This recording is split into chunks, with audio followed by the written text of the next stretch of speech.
I didn't take it as seriously as I wish I had because, I'd just gotten off of filming for a long time for Private Resort.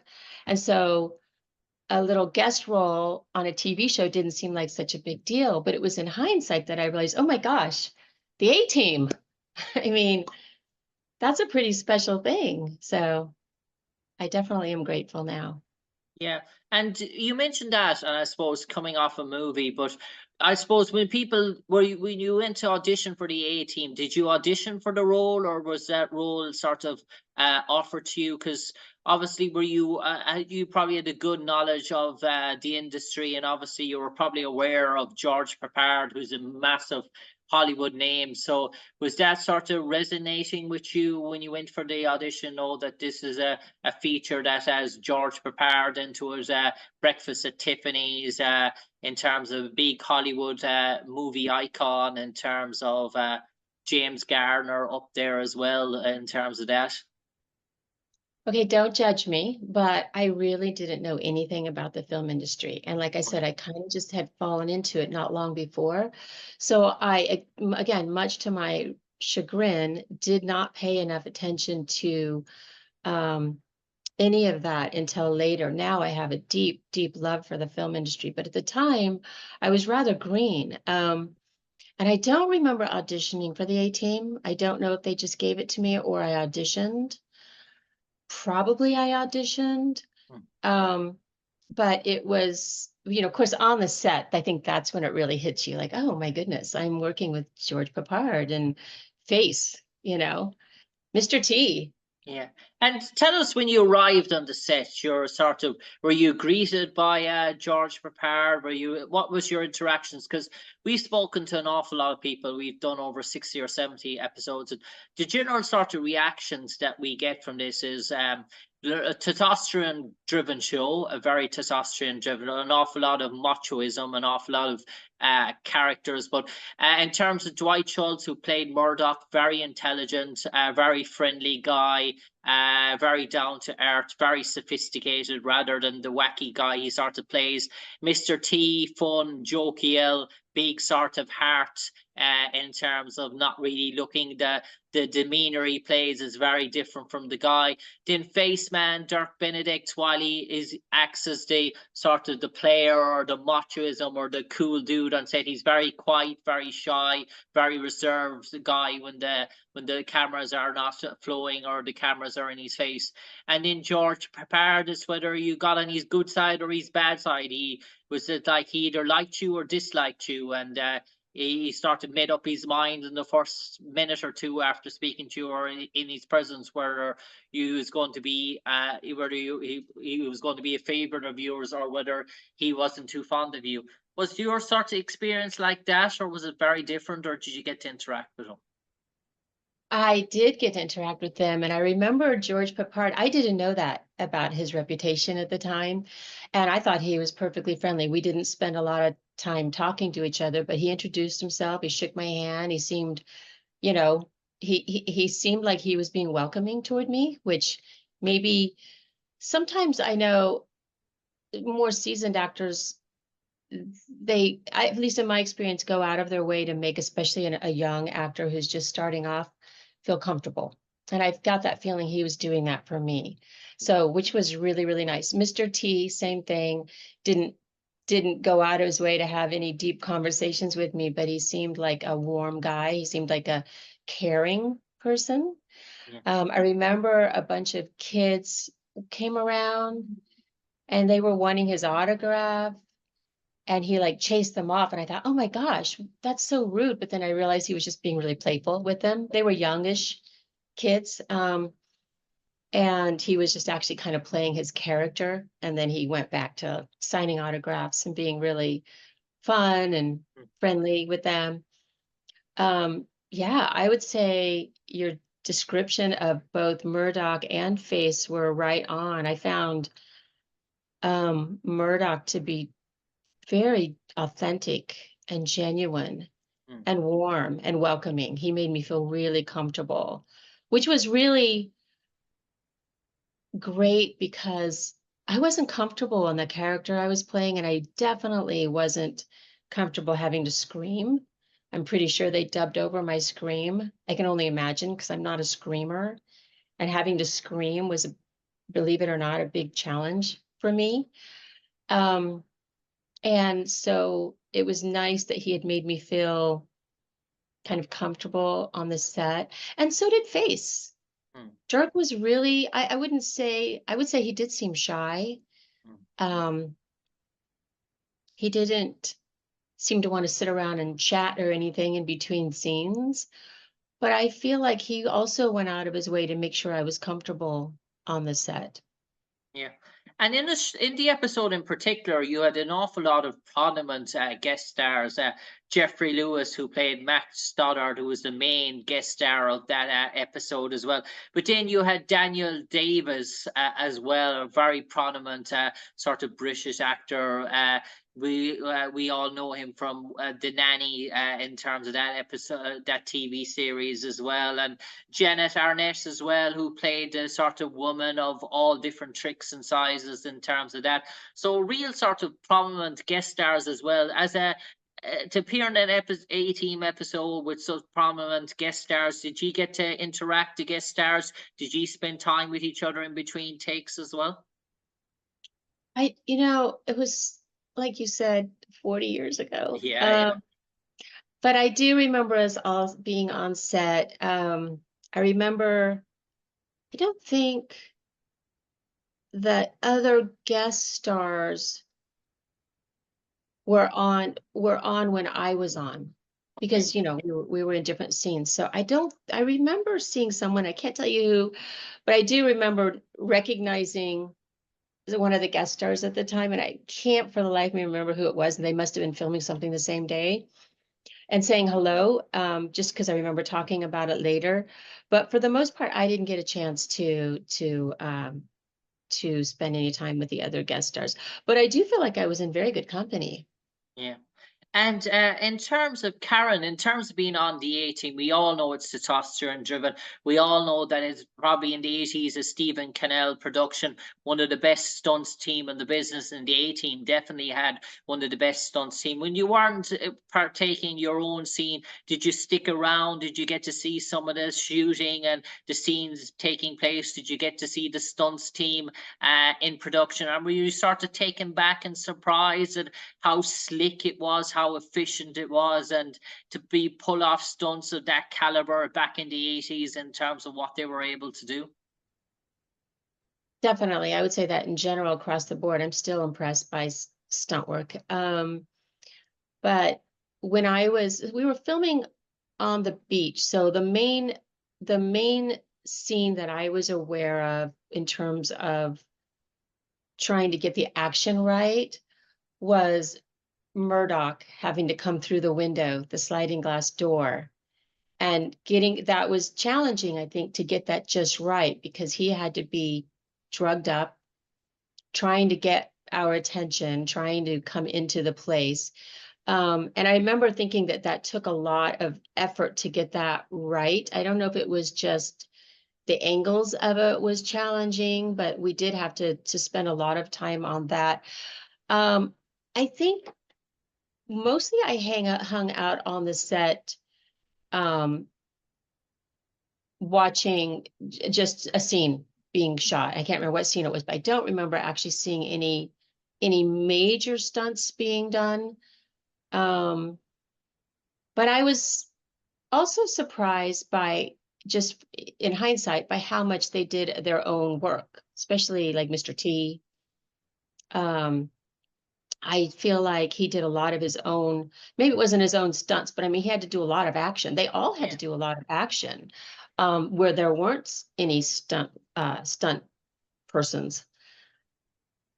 And Karyn, in terms of your own experience in the A-Team, and you, by all accounts, it was a very sort of a positive one for you in terms of being on set in the A-Team.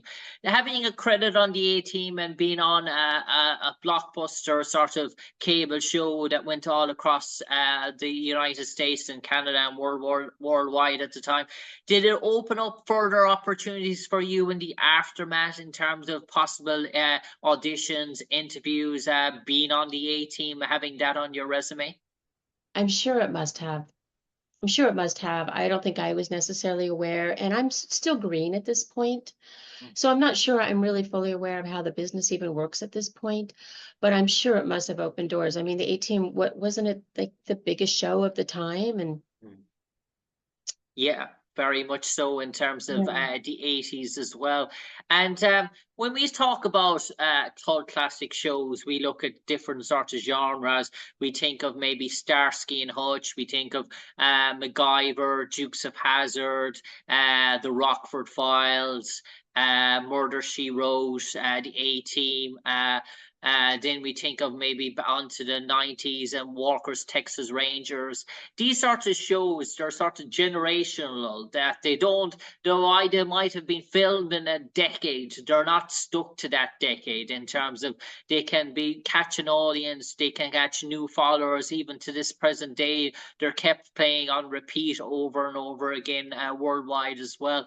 To be associated with a show and to have your episode that is not caught in one different time period, that is sort of generational, that has gone into that sort of cult classic sort of genre as well.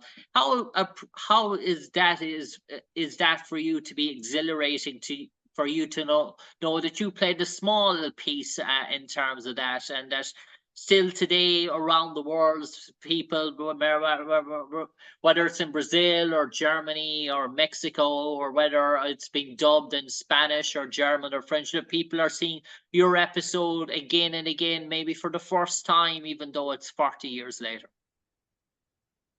I love it. I love that I get to be a part of this piece of history. Although I'll say I am a big fan of MacGyver. My son went through a stage where he was a huge fan of MacGyver. But the A-Team, being a part of the A-Team was, and continuing to see it continue to, like you said, keep being replayed generations later. I mean, 40 years later, people still love the A-Team. And yeah, and it's almost like the more time goes by, the more thrilled I am to have been a part of that. Yeah, and I suppose, Karen, it has such a massive fan base that, given that when they tried to release a movie back in 2010, I do believe, around that time period, when they tried to go away from the original sort of design and in terms of pitching characters and new different stories, such was the backlash from the iconic sort of fan base. It sort of rocked the directors in terms of the reaction, that it was so different from the sort of original, that is, dare I say, they sort of touch with a piece of history, and they sort of didn't get the right sort of response for us as well. So that goes to show you that this show is held in such high regard by the American audience and the American public, that if you go touching with sort of iconic TV shows or TV series, that if you try 20 or 30 years later to change them into a movie, or if you don't pay homage to the original show, that you're going to be met with such a backlash, and it was a ferocious backlash. Was there? I didn't know that. I Yeah. still need to see the movie. I'm going to watch it this week.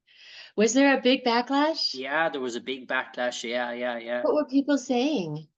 Basically, that's getting Liam Neeson, a more serious actor, in terms of George Peppard, that it wasn't iconic, and then trying to do something in Afghanistan in terms of the background and history.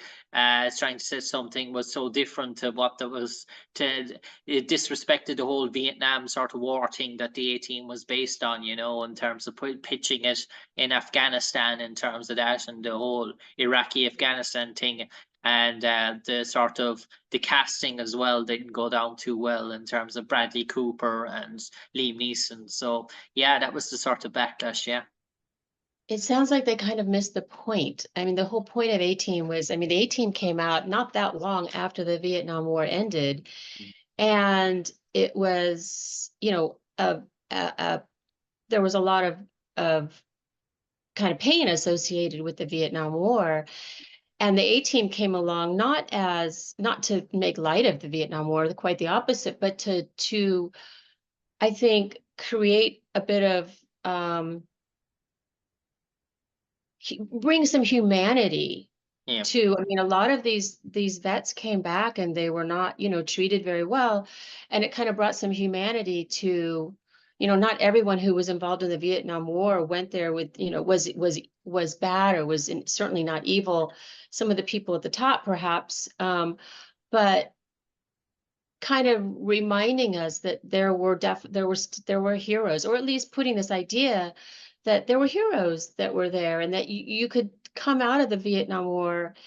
And I mean, the characters that the A-team were like these heroic people who were like these Robin Hood kind of figures that were out to try and help people. And it just was at that time, I think we needed to be reminded of that after such a negative backlash from the Vietnam War.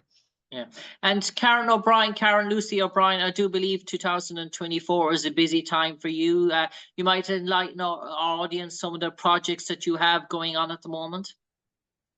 Yeah, I'm sorry, something just popped up here. I need to close that. Sorry. I was, I had been, well, about 20 years ago, I finally did make the shift from acting into humanitarian photography, which is what I had wanted to do all along.